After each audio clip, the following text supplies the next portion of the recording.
Everyone, we're going to be doing our first photography tutorial today. My name's Stefan, and I'm out here with my friend Jim. We are doing wildlife photography, primarily birds, maybe a deer or two.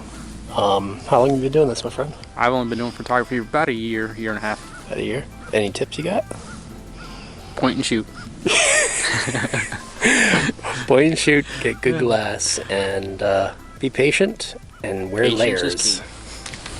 Oh, she's got a good shot. Look at her. She's in the car. Got a gray ghost right by her.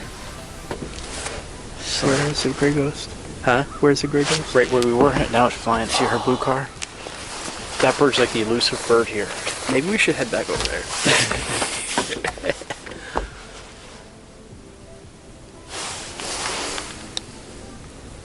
Yeah, she had a great shot there. She had one picture. The thing about flew in her car. Oh my god.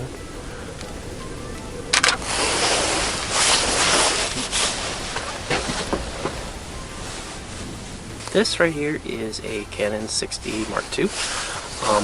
We are actually, and my friend has loaned me his, which lens is this? 100 to 400? 100 to 400, which is perfect for what we're trying to do this morning, which is wildlife photography. We're at the Shawangunk Grasslands, or is it the Galeville Grasslands? Shawangunk. So Shawangunk Grasslands in Pine Bush, New York, and behind us is a field that used to be an airstrip for the Air Force and got turned into a grasslands preserve for mainly birds. So they have a lot of harrier hawks, owls.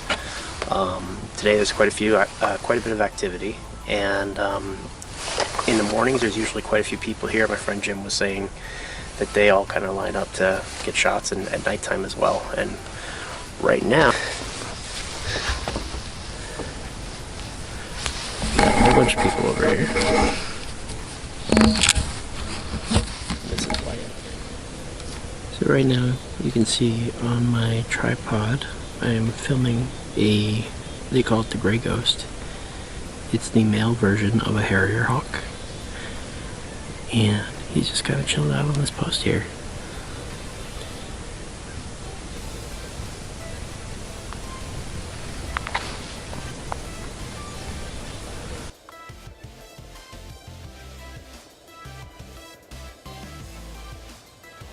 And we are doing some bird photography. A few people have left already, but my friend Jim and I are gonna go to our next location. Not sure where that is yet. And I will show you how we set up our camera once we get there. So right now we are at the Volco River, and just below that light tower over there is actually a bald eagle. You can't see it on this camera, but you'll see it in the pictures afterwards. As I said before, this is a 400mm lens. It's an f5.6 when it's fully extended, and it's connected to a 6D Mark II camera. Now, as I hit the shutter release button, let's turn the screen on. Oops. I don't know if you can see it. There it is. You can kind of see the bald eagle right up in that little square.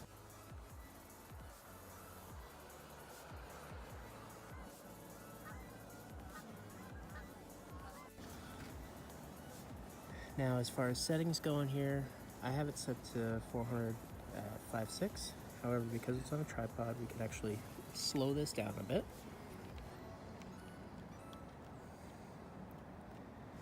And normally I would try to go a little bit lower with the ISO, but the trade-off of having a really long focal length sometimes is you don't get to have wide open aperture like a f2 or an f4. I'm just gonna take a couple of shots. And then if you actually switch it to video mode, there we go. And hit record.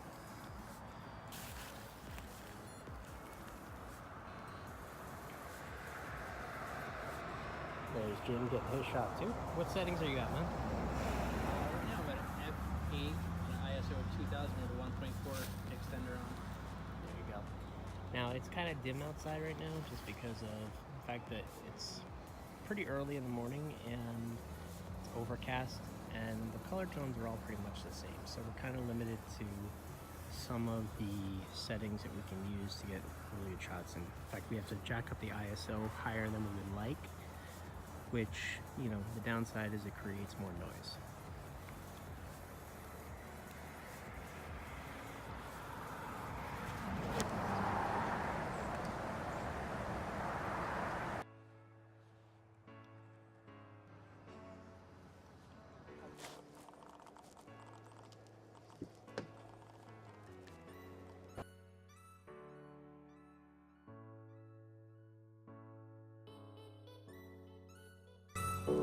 Alright, so we just finished driving around the area all morning, and we did a lot of photos at different places. We even drove over to a place called Watchtower Farms.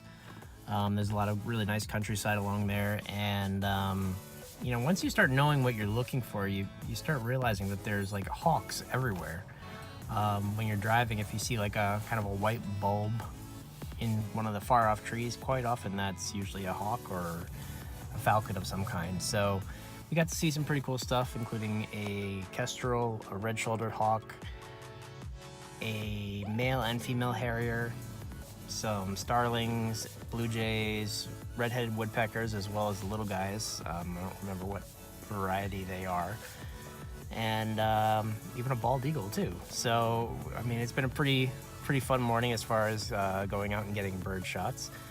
I haven't done this in a while because, you know, my normal work is usually photographing people or businesses and things like that. So it's kind of refreshing to get back out and really just get to be out there. And, you know, half of it's the experience. Like, there's a lot of shots where I would have loved to have gotten the shot, but the problem was that, you know, it's nature. You can't control it. So, you know, you turn your head to blink or, you know, cough or, you know, whatever. And next thing you know, the thing you were focused on just decides that's when it's going to get up and fly. But part of it is just being there, you know, getting to be there at sunrise out in nature, you know, seeing these wild animals just going about their lives and, you know, running into other people who have cameras that want to capture these images too. Like, when we were doing pictures of the bald eagle, we had someone pull up right beside us, and actually two people come up, and both of them like, oh, is there a bald eagle over there? Cool. And then they get out of their car with cameras as big as crazy as ours. So, you know, it's obviously a popular thing to do in this area because, I mean, we live out in the middle of nowhere for the most part. Even though we're 2 hours north of New York City, it's still, you know, it's in the middle of nowhere for a lot of the area. But it is very, very beautiful, and there's a lot of real scenic places. It was really cool being able to use my friend's, he has the 100 to 400 millimeter lens for Canon. I think it was the L series.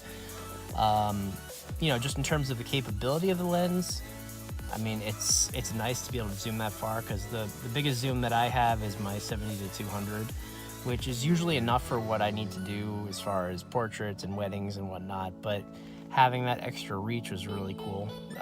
Some things that you got to take into account, though, are when you're zoomed in fully on a long lens, there is the issue of camera shake.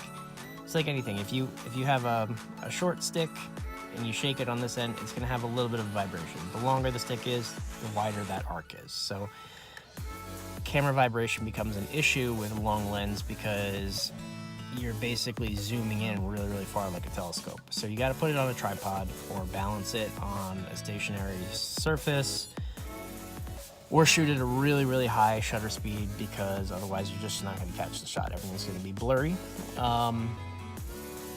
Another issue that we ran into is because unless you want to spend thousands and thousands of dollars on one of the huge lenses that can be at f2.8 the entire way through, you know, you're limited to certain drawbacks on lenses. Like, so in this instance, the lens goes from, I think it's 3.5 to 5.6 is the range. So as you zoom out, the aperture will actually close down in order to make the light hit the sensor in the correct way.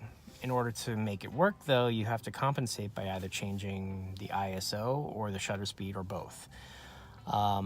Because we started right around dawn and everything's kind of like this monotone gray color, we had to up the ISO quite a bit. So some of the images in the morning, which I really wish turned out better, Came out with a lot of grain and noise, and that's just due to, you know, what I have available in terms of what I brought with me in my bag. But we still got some really cool shots, and just being able to see like these creatures up close was really cool. So I plan on doing it again soon. It was refreshing to be out in nature again.